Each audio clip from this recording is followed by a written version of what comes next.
Bueno, ellos tienen derecho a presentar una propuesta. Buscaron firmas y presentan una propuesta.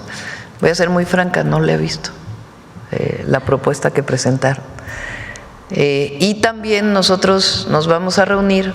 Durante la conferencia, Nancy Flores dio a conocer que la presidenta Claudia Sheinbaum tiene previsto reunirse con Fátima Bosch, a quien reconoció por alzar la voz ante lo que consideró una injusticia y por el respaldo recibido del pueblo, subrayando la importancia de la reflexión dentro de los movimientos progresistas en América Latina. En el plano político, Sheinbaum señaló que antiguos actores ligados al INE y al PRIAN han quedado al descubierto y ahora buscan crear nuevos partidos, mientras que en México se mantiene la unidad y el apoyo popular gracias al cumplimiento de compromisos y resultados como la reducción de la pobreza y la desigualdad, además de reiterar su postura contra el nepotismo, que quedará prohibido en elecciones a partir de 2030. Adelante, Nancy. Buenos días, Presidenta. Nancy Flores, de la revista Contralínea. Buenos días a todas y a todos. Presidenta, ahora que se dio a conocer que desde septiembre pasado la Fiscalía General de la República judicializó la carpeta de investigación contra María Amparo Casar Pérez, esta titular de la organización Mexicanos contra la Corrupción y la Impunidad, por el caso de la pensión vitalicia que le paga presuntamente de forma indebida a Petróleos Mexicanos, preguntarle justamente sobre esta hipocresía de algunos actores de poder que dicen luchar contra la corrupción, pero pues no contra la corrupción propia. Esto teniendo en cuenta pues el contexto en el cual se dio esta pensión vitalicia. Su esposo se suicidó en octubre de 2004 y de forma prácticamente fast track Petróleos Mexicanos le otorga esta pensión que podría implicar un presunto fraude de más de 31 millones de pesos, porque no solo se trata de este pago mensual de 135,000 pesos, sino también de otras pues prestaciones que no correspondían, por ejemplo el pago de becas para sus hijos de María Amparo Casar en el ITAM por 1,800,000 pesos, tanto de licenciatura como de maestría, y también otros pagos, incluso gastos funerarios. En 2004 ella se desempeñaba justamente como coordinadora de asesores de la Secretaría de Gobernación cuando Santiago Krill estaba al frente, y también al frente de este país pues estaba supuestamente Vicente Fox. Entonces, pues desde este trato privilegiado e incluso de presunto tráfico de influencias, ella gestiona esa pensión, y bueno, preguntarle sobre esta hipocresía de estos personajes. Bueno, fue un caso que se hizo público con el presidente López Obrador, muy cuestionado por cómo obtiene la pensión, pero ya la parte de la Fiscalía, pues yo se la dejaría a la Fiscalía, para que en todo caso ellos, o la propia fiscal o quien correspondiera, pues explicara por qué la denuncia penal, cuando se presentó, y el citatorio que creo que hicieron. Entonces eso se lo dejaría a la Fiscalía, ¿no? Más bien, pues recuerdas cómo fue que se dio este caso, que vale la pena recordar. Pero la parte penal, pues sí, se la dejaría a la Fiscalía. Presidenta, también hablando de estos cambios que se están viviendo en la FGR, si hubiera el caso de que la Fiscalía General de la República le solicitara al gobierno federal particularmente asistencia o cooperación para casos donde se involucran a los expresidentes Enrique Peña Nieto y Felipe Calderón Hinojosa. En el primer caso, pues fue la Unidad de Inteligencia Financiera la que justamente en el sexenio pasado denuncia directamente al expresidente Peña por pues diferentes digamos, operaciones dentro de sus cuentas bancarias, pero también dentro de cuentas bancarias de sus familiares que conectan con depósitos y transferencias de contratistas del gobierno en aquel sexenio. Y en el caso de Felipe Calderón, pues el tema claramente es esta sociedad de García Luna con el crimen organizado, particularmente con el cártel de Sinaloa, y también sabemos que hay expedientes en torno al operativo operativo rápido y furioso. Si fuera el caso de que la FGR le solicita cooperación al gobierno federal en estos dos temas, ¿se haría esa cooperación? Nosotros no tenemos interés en el tema.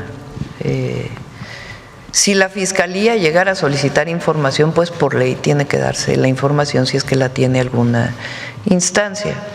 Recuerden que en el país hubo un referéndum de si el pueblo quería juzgar o no, o consideraba que era pertinente juzgar a los expresidentes. Ahí la mayoría dijo que sí, pero no se alcanzó la votación que se requería para poder hacerla vinculante.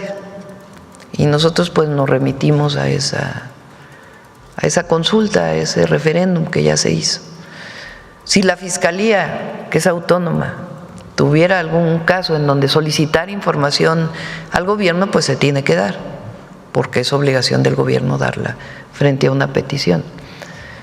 Pero nosotros nos quedamos con el referéndum de entonces y más bien lo importante es hacia adelante garantizar la honestidad siempre en el uso de los recursos públicos. Presidenta, también la semana pasada, el martes concretamente, ocurrieron dos conferencias de prensa que dejan al descubierto, pues en parte también esta desesperación que viven grupos de derecha y de ultraderecha. Una de esas conferencias la encabezó el empresario Claudio X González Guajardo. En ella pues presenta ya su iniciativa de reforma electoral, que prácticamente es la voz de la oligarquía pidiendo una sobrerepresentación de sectores de derecha y sectores conservadores y oligárquicos.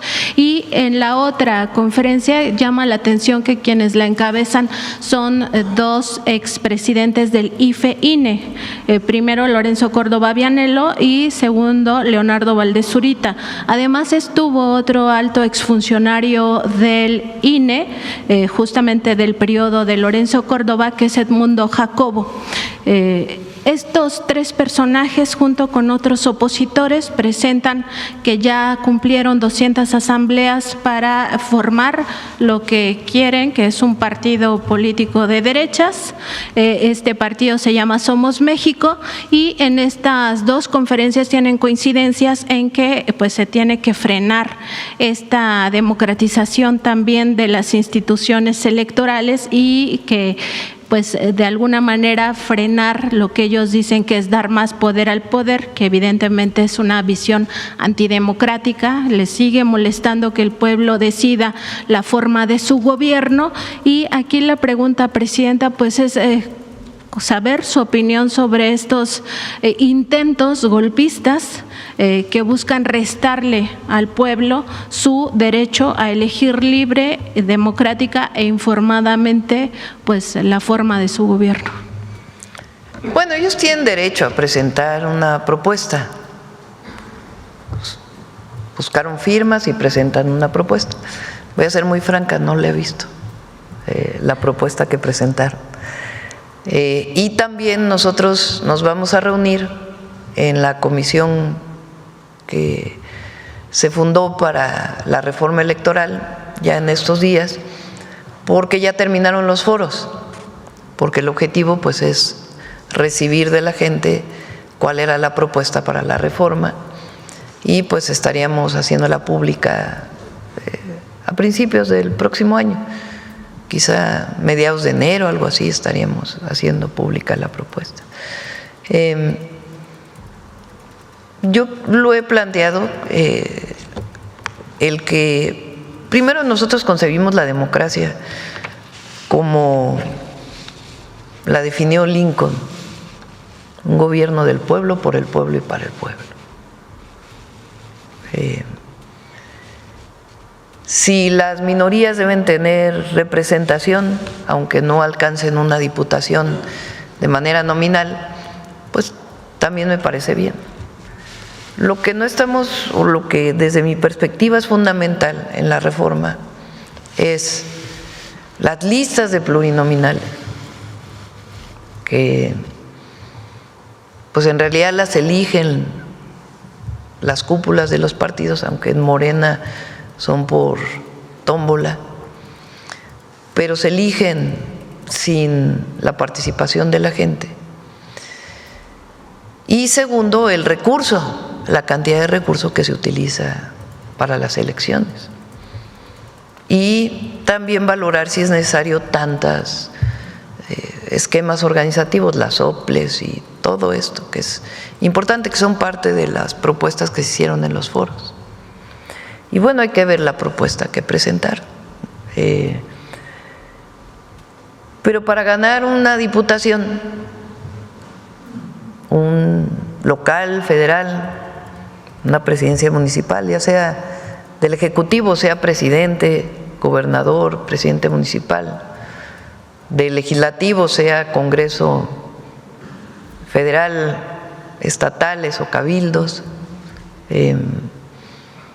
pues hay que convencer a la gente, ¿no? Hay que ganar la votación del pueblo de manera honesta, transparente y limpia, universal, secreta y directa. Entonces, pues vamos a ver las propuestas y ya en enero ya dedicamos un tiempo a hablar de la reforma electoral. Y también tener en cuenta pues que estos actores que antes estaban enquistados en el INE pues se han quitado la máscara. No, lo que es curioso es que pues antes apoyaban al PRIAN, ¿no? Y ahora no se sienten representados ahí. Ahora están haciendo su propio partido político, que hay que decir que para poder cumplir con las reglas, de acuerdo con la legislación electoral actual, solamente puede haber solicitud para nuevos partidos cuando termina una elección federal, cada 6 años, que habrá que ver si no se puede abrir también para que no se necesiten esperar 6 años. Y tiene que cumplir con el número de asambleas y con afiliados, son las dos cosas. Y hasta donde entiendo, hay 2 o 3 grupos que más o menos han ido cumpliendo con lo que se solicita. Y al final el INE tendrá que decidir, de acuerdo con la revisión que se haga, si tienen posibilidad de participar en la elección del 27. ¿Qué características tienen los nuevos partidos? Lo conozco porque pues fuimos parte de el registro de Morena como partido político en el 2015. Entonces, en el 2027 los nuevos partidos, si cumplen con lo que se solicita en la legislación y es aprobado por el INE, tienen que participar solos en la elección y tienen que obtener al menos el 3% de la votación. Si no obtienen el 3%, pues aunque hayan cumplido con todos los requisitos, pues no se le da el registro para poder participar después en el 2030. Pero de inicio tienen que participar solos y obtener al menos el 3% de la votación, con la legislación actual. Presidenta, en otro tema, el pasado 1 de diciembre se publicó en el Diario Oficial de la Federación el acuerdo para crear la Unidad Nacional de Operaciones Estratégicas adscrita a la Secretaría de Seguridad y Protección Ciudadana, que es un cuerpo de agentes facultados para organizar, dirigir y también para realizar pues no solo investigación, sino también persecución de delitos a partir de información de inteligencia, información estratégica y de análisis. Es decir, que este cuerpo pues hará algunas operaciones especiales y pues de alguna manera hará el trabajo que hasta ahora venían haciendo la Guardia Nacional, la Sedena y la Marina. Preguntarle si el secretario Omar García Harfuch pudiera explicarnos por qué pues se consideró necesario tener un grupo de este tipo y también cómo se irá transparentando la actuación de esta unidad. Recuerden que cuando llegamos le dimos a la Secretaría de Seguridad y Protección Ciudadana la facultad de hacer investigación e inteligencia para la seguridad pública. La Secretaría de Seguridad y Protección Ciudadana tiene el Centro Nacional de Inteligencia, lo que antes era el CISEN, hoy es el Centro Nacional de Inteligencia. Antes se dedicaban a perseguir a la oposición, ahora pues el Centro Nacional de Inteligencia por ley tiene como su principal función la seguridad nacional.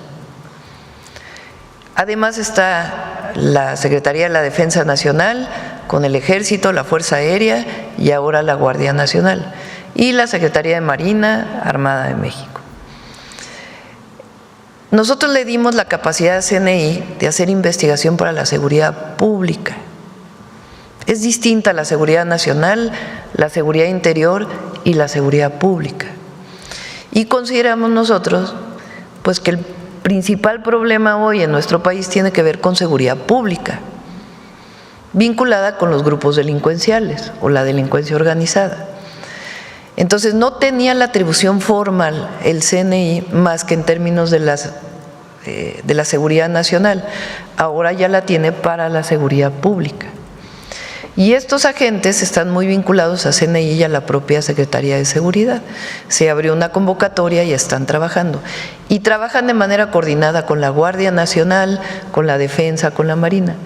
Pero además son coadyuvantes del Ministerio Público. Porque en México el único que puede detener a un delincuente que no sea en flagrancia es el Ministerio Público. Si hay una flagrancia en el momento, puede ser detenida por un policía o incluso hasta por un ciudadano. Pero la policía formalmente no puede detener a un ciudadano a partir de una investigación posterior. ¿Quién tiene esa atribución? El Ministerio Público, a través de su policía de investigación. Entonces, Guardia Nacional, los agentes de la Secretaría de Seguridad y Protección Ciudadana, o la Secretaría de Marina o cualquier policía estatal, pues cuando detiene a alguien, después, si no hay flagrancia, pues tiene que haber una carpeta de investigación y una orden de un juez para una orden de aprehensión que determine a quién se detiene. Entonces estos agentes no actúan solos, sino es una coordinación de CNI que tiene sus propios equipos, Guardia Nacional, Defensa, Marina, y por eso se hace un solo sistema de inteligencia e investigación del Estado mexicano para la seguridad pública. Y eso nos ayuda pues a coadyuvar con el Ministerio Público para que haya más órdenes de aprehensión que puedan ser determinadas por un juez. Gracias, Presidenta. Finalmente, preguntarle si hay algún tipo de avance o de hallazgo adicional en torno a estos casinos que podrían estar vinculados a delitos como lavado de dinero, fraude y también pues todo el tema de que estarían también relacionados con factureras y evasión fiscal. Y también si la Secretaría de Gobernación sí podría informar cuántos permisos o concesiones existen, cuáles de ellos están vigentes u operando, y por supuesto también el tema de cuándo se entregaron, en qué sexenio particularmente se entregaron y quiénes son las empresas que los detentan. Sí, tenemos ese pendiente para que venga Rosa Isela. Y está en investigación de la UIF, los casinos que se les congelaron las cuentas, y en el momento en que, digamos, termine una parte de la investigación ya se puede dar mucho más información. Gracias, Presidenta. Gracias. A ver, por acá, por acá, por acá. A ver, aquí.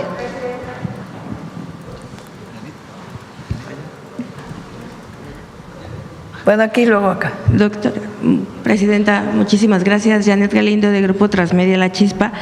En primera instancia, preguntarle si es posible, ¿cuántas, nos hablaba ahorita el secretario de Economía de este cuidado de 350,000 empleos, pero también quisiera saber ¿cuántos tratados son los que tiene México en total en el mundo? Obviamente, pues el más conocido pues es el norte, ¿no? Pero ¿cuántos tratados son los que tiene y cuántos países? Nos mostraban ahorita una lista, pero en un total de ¿cuántos países son con los que se ha tenido que poner arancel a ciertos productos? Marcelo.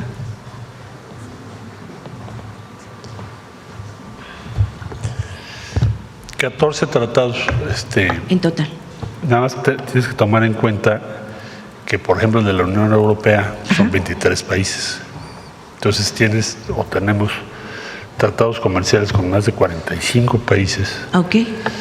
y en total tenemos comercio con más de 100 países. Entonces, los cubiertos por los tratados comerciales son los que acabo de mencionar, los demás no tenemos tratados comerciales, tenemos diferentes tipos de acuerdos y nos regimos por la Organización Mundial del Comercio, con todos. Sí.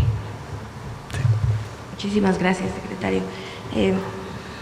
Doctora, y no sé, perdón, presidenta, no sé si nos pudiera compartir su sentir de esta llamada que tuvo con el Papa. En la foto que nos hicieron llegar, se le veía muy sonriente, muy contenta. Sé que pues esta es una relación diplomática, pero ¿cuál es su sentir a nivel personal? También la vez cuando usted tuvo la oportunidad de ir a Roma también con el Papa Francisco, pues saber qué es lo que a nivel personal usted pasó. Bueno, fue muy amable, muy cordial. Primero en tomar la llamada, nosotros la solicitamos y en 2 días nos dijo que sí, y además en una fecha tan especial. Para los católicos. Pues no solamente para los católicos en México, las y los católicos en México, sino en general lo que representa, lo puse ahí en el tuit, la Virgen de Guadalupe. Hay esta frase de todos los mexicanos somos guadalupanos, porque es un símbolo de identidad la Virgen de Guadalupe. Entonces, pues, primero agradecer, y después fue muy cordial y nos planteó que era muy importante que la idea que tiene, pues es que la Iglesia Católica ayude en la medida que pueda y dentro del marco de las leyes de cada país, pues ayudar a pacificar, ayudar a disminuir la violencia. Entonces, pues coincidimos en ese tema, tanto con la Iglesia Católica como con todas las iglesias en México y también con los no creyentes, los libres pensadores. Entonces, fue muy, muy cordial, muy sensible y pues le hicimos la invitación para que pueda venir a México y dijo que sí va a venir, pero que después nos da la fecha. Pero todavía no está la fecha. Ok, presidenta, también preguntarle cómo va a pasar este fin de año, cómo se va a celebrar. Ya nos había adelantado que pues vamos a no sé si vamos a venir a la conferencia 24 y el día 31. Por lo pronto, 24 es miércoles, ¿no? El 24 es miércoles. Pues a lo mejor el miércoles sí, ¿no? Sí, venimos a conferencia. Les puse las caras. A ver, les veo las caras, que digan. Bueno, 25, 26 es no. Okay. Vamos a hacer puente. Ajá. Y pues tampoco ¿Y sería primero? Primero y 2, ¿no? Porque es jueves y viernes, ¿no? Sí. Entonces vamos a dar vacaciones a la fuente periodística de Presidencia. Pero usted va a seguir trabajando. ¿O usted va? Tal vez me tome unos días del 25 al 27. Todavía no sabemos. Ayer justo estábamos platicando con mi esposo a dónde íbamos. No se puede. No, unos 2, 3 días. Y después el 31 pues ya lo pasaríamos con la familia, con el nieto. La alegría del hogar. Pues sí. Bueno, pues muchísimas gracias, presidenta. Y pues finalmente hay un mensaje que le envían para agradecer un grupo de 6 empresas mexicanas del servicio de taxis que dan servicio en el aeropuerto de la Ciudad de México. Le mandan un mensaje de agradecimiento por su intervención para que a partir de hoy haya dado inicio un proceso en la mesa de trabajo con autoridades aeroportuarias y que les permitirá esto escuchar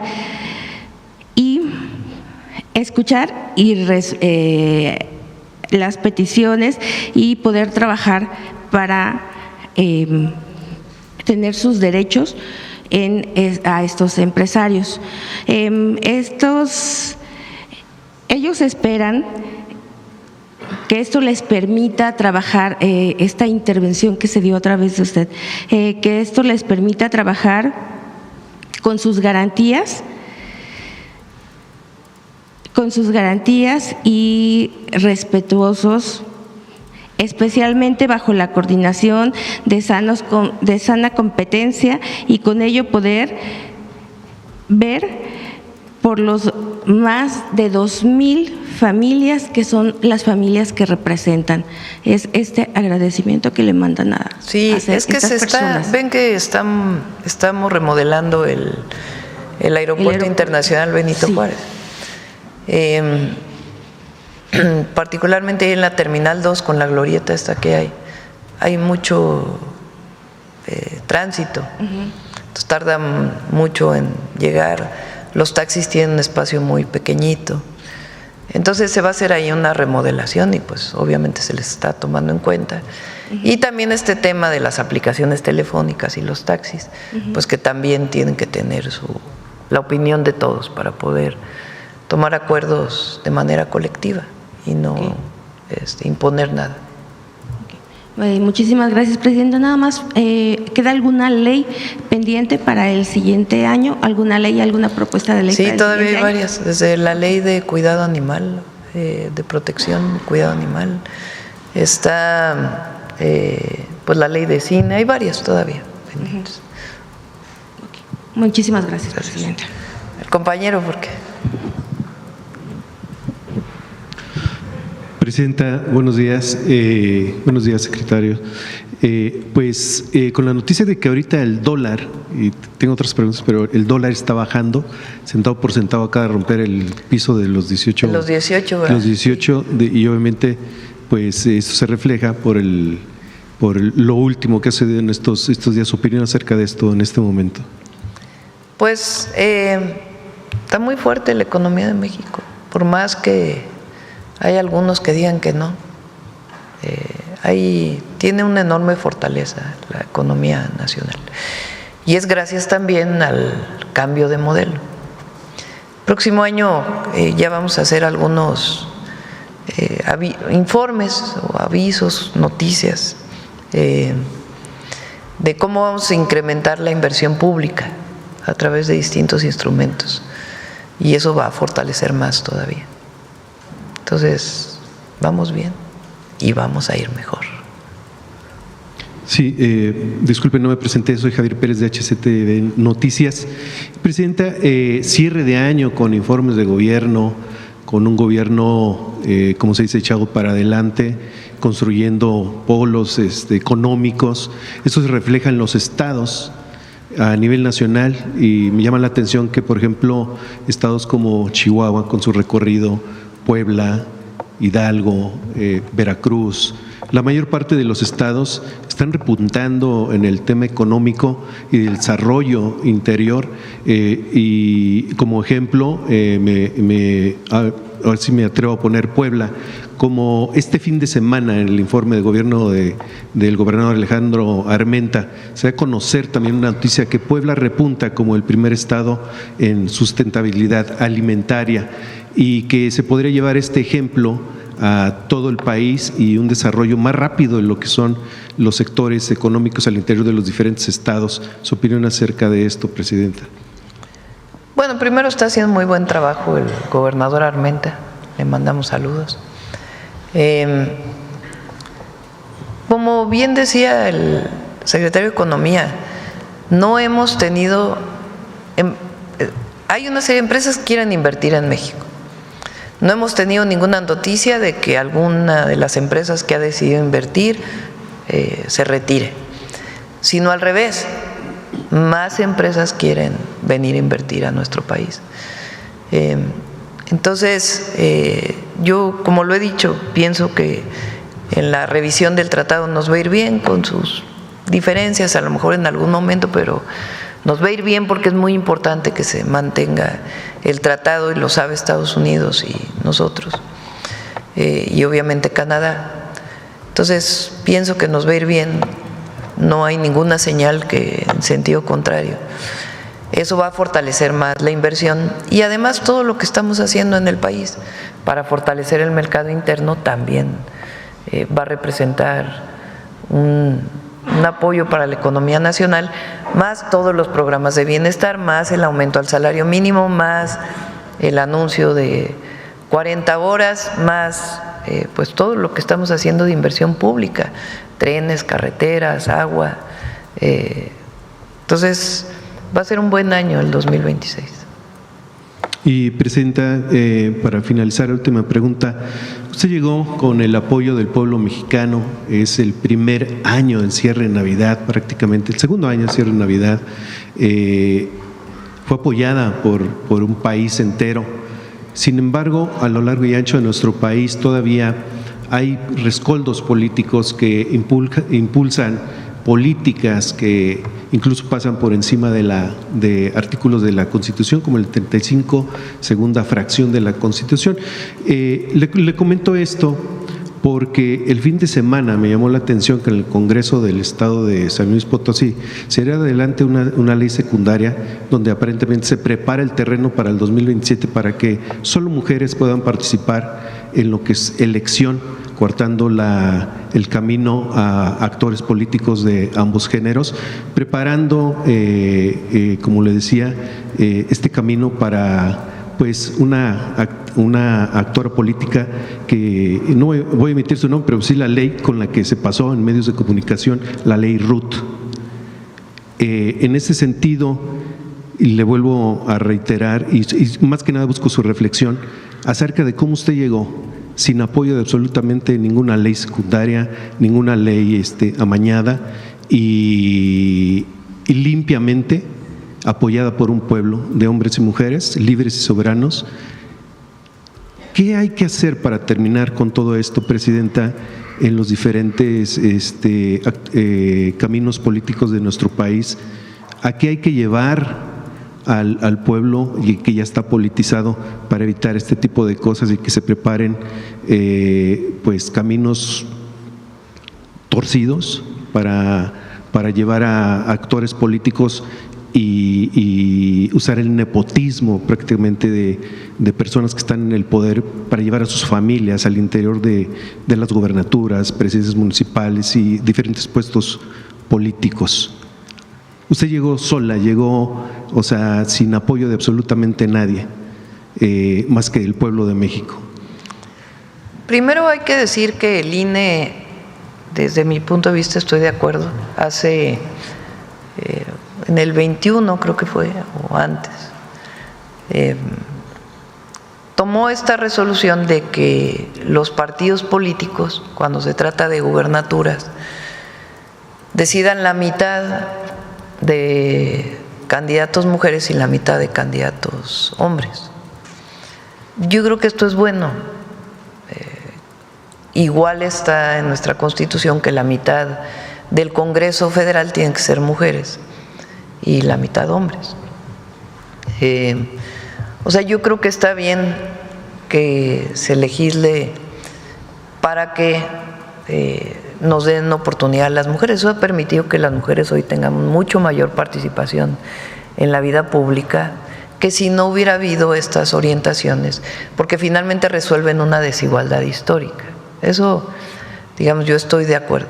Ahora, en el tema de poner hombre, mujer para un año o para otro, pues ahí sí hay que ver si está dentro de la Constitución o no. Hoy le pregunté al gabinete, estaba el ministro Saldívar, si esto viola o no la Constitución, el que un estado decida que el próximo gobernador tiene que ser mujer o gobernadora tiene que ser mujer. Entonces hay que ver si eso está dentro de la Constitución, eso en primer lugar.